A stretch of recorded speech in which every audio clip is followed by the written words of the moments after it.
The Mouse and the Squirrel. There was a little mouse who lived in a hole in a ditch. He ran about all night long looking for titbits everywhere. And one night he went into a cottage and sniffed about for a bit of bacon or a piece of cheese.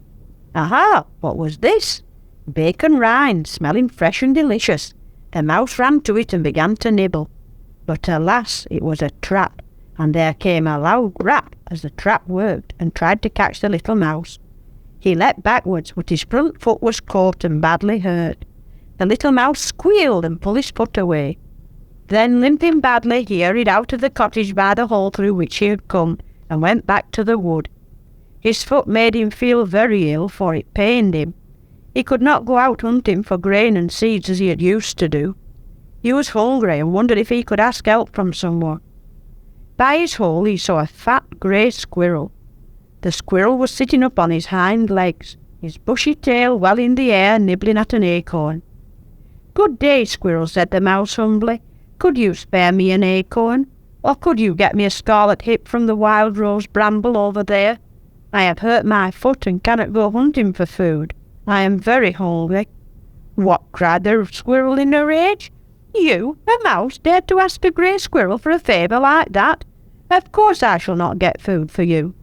Do you think I am a servant of mice? The idea of asking such a thing!" "I do not mean to be uncivil," said the mouse. "It is only that I have hurt my foot and cannot get food."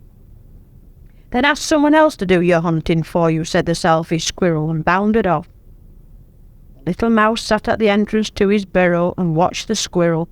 It was autumn, and the little grey creature was storing away tiny heaps of nuts here and there, so that when he awoke for a few warm days now and then in the winter time, he could go to his hidden stores, have a feast, and then go to sleep again. He hid some acorns behind the ivy bark. He put some nuts under a pile of leaves in the ditch. He scraped a little hole under the roots of the oak tree and put 4 nuts there.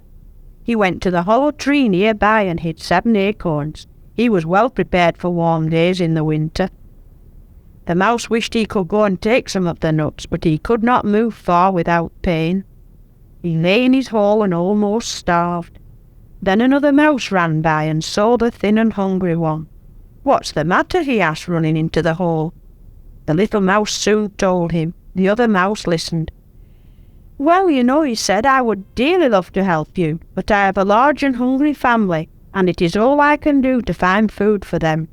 It is very scarce this year." "I know where plenty of food is," said the little mouse eagerly. "Get it for me and we will share it all. Look for acorns behind the ivy bark and in the hollow tree. Hunt under the leaves in the ditch for nuts, and under the roots of the oak tree opposite. I saw the squirrel put some there." The other mouse ran off in glee. Sure enough, he found nuts and acorns in plenty. He carried them one by one to his own hole, fetched the first mouse and helped him along to the hole too. Then, with all the mouse family, the little mouse ate in peace. Soon his leg was quite well, and he could run about happily once more. The grey squirrel slept soundly until the month of January, when there was a warm spell. He awoke and went to find his nuts, but alas for him! However hard he looked, he could not find anything to eat at all. His larders were empty, each one. He went back to his tree hungry and slept again. Then February came, and the sun sent warm fingers into the tree where the squirrel slept soundly. Once again he awoke and came scampering down, hungry as a hunter. He searched behind the ivy bark. No acorns there. He hunted in the ditch. No nuts there. He looked in the hollow tree. No acorns to be seen. And last of all, he put his little paw in the hole he had made beneath the roots of the oak tree. No, not a nut to be found. He must go hungry. "I shall starve," he said in fright, and then he suddenly caught sight of the little mouse, who was now plump and sleek. The squirrel called to him. "Oh, mouse, you are fat. Let me have a little of your food, I pray you. I am lean and hungry, and I cannot find any of the food I stored away. I must have looked in the wrong places." "Last autumn I asked you for a little food," said the mouse, stopping, "but you said no. Why should I help you now?" "You are right," said the squirrel sadly. "I treated you badly. There is no reason why you should not treat me the same." Wait, said the mouse. "You shall share what I have." He brought the squirrel 2 nuts and an acorn. The squirrel thanked the mouse humbly and vowed he would repay the mouse when he found his own stores. "I was lucky this winter," said the little mouse with a gleam in his eye.